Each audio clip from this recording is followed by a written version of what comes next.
Hello दोस्तों, आप सभी का स्वागत है एनिमे की इस दुनिया में। तो इस एपिसोड के स्टार्टिंग में हम शियालिंग को देखते हैं।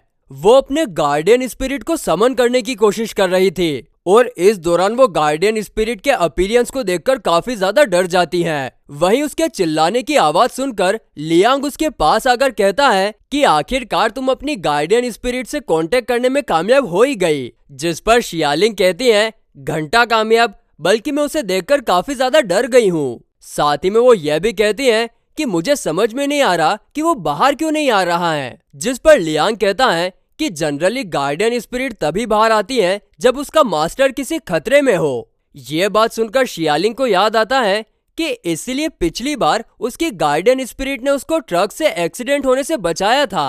जिसके बाद शियालिंग लियांग से पूछती है कि आजकल तुम्हारा भाई कहाँ पर है, वो कुछ ज्यादा ही बाहर रहने लगा है। जिस पर लियांग कहता है कि वो ह्यूमन वर्ल्ड में किसी को ढूंढ रहा है। तभी सीन कट होता है और हम साओ को बाकी के स्ट्रीट के जनरल से क्रिमिनल के बारे में पूछताछ करते हुए देखते हैं, जिसके बारे में उसे सेंटोंग ने बताया था, लेकिन उसे कुछ खास पता नहीं चलता। इसीलिए साओ वहां से जाने की बात करता है। जिस पर सामने वाला जनरल कहता है कि बस इतनी जल्दी जा रहे हो, अंदर आकर कुछ चाय पानी पियो यार। जिस पर साओ ये कहकर वहां से चला जाता है कि एक स्ट्रीट का जनरल कभी दूसरी स्ट्रीट में नहीं जा सकता।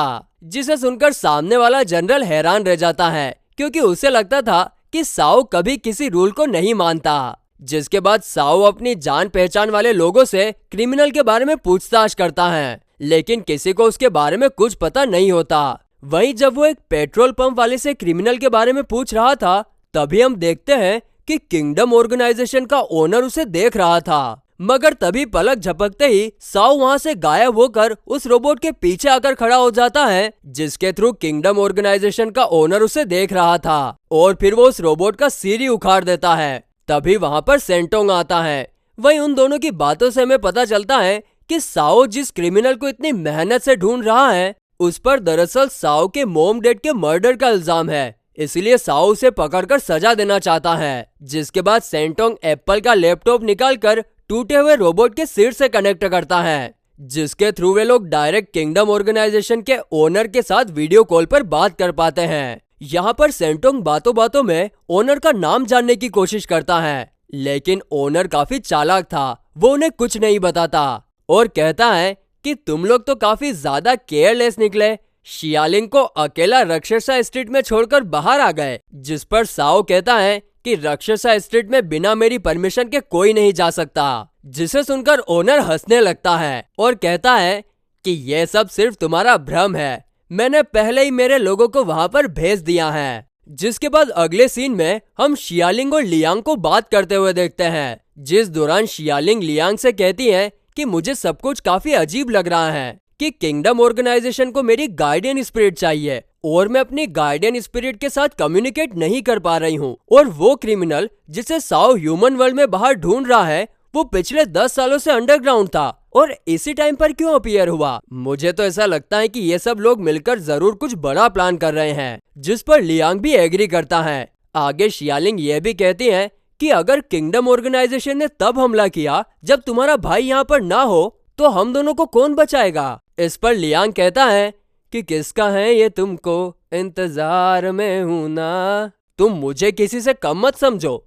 जिस पर शियालिंग कहती है कि तुम मुझे गलत मत समझना, तुम काफी स्ट्रोंग हो, लेकिन तुम्हारे पास साओ की तरह कोई स्ट्रोंग गार्डियन स्पिरिट तो है नहीं।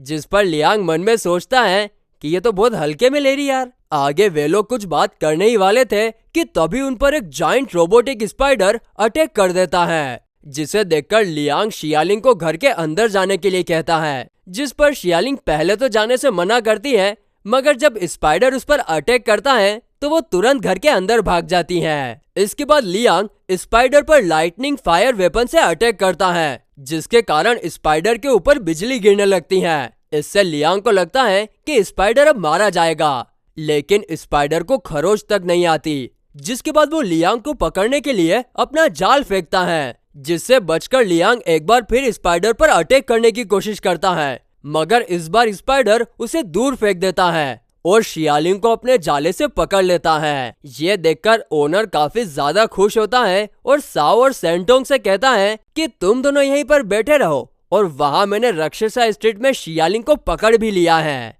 जिस पर साओ कहता है कि ऐसी खतरनाक सिचुएशन में लोग अक्सर अपने पूरे पोटेंशियल का यूज करते हैं, जिसे सुनकर ओनर को लगता है कि वो शियालिंग के बारे में बात कर रहा है कि वो खतरे को देखकर अपनी गार्डियन स्पिरिट को बाहर बुलाने में कामयाब हो जाएगी। तो दूसरी तरफ शियालिंग एक बार अपनी गार्डियन स्पिरिट को समन करने की कोशिश करती है, मगर वो नहीं कर पाती। और इसके बारे में जब ओनर साओ को इन्फॉर्म करता है, तब साओ उसे बताता है कि मैं शियालिंग के बारे में बात नहीं कर रहा था।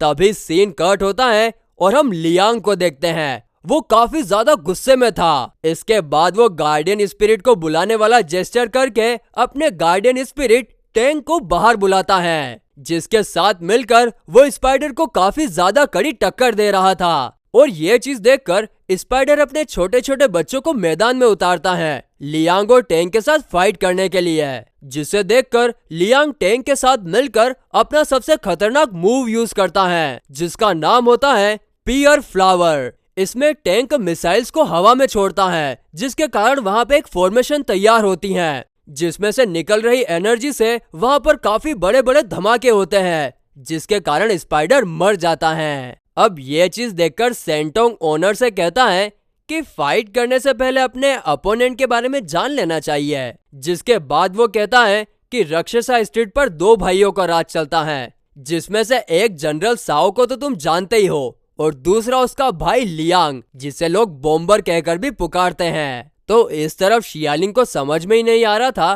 कि लियांग के पास तो कोई साइकिक पावर नहीं है, लेकिन फिर भी उसने गार्डियन स्पिरिट को कैसे समन किया। और गाइज, इसी सवाल के साथ ये एपिसोड यहीं पर खत्म होता है।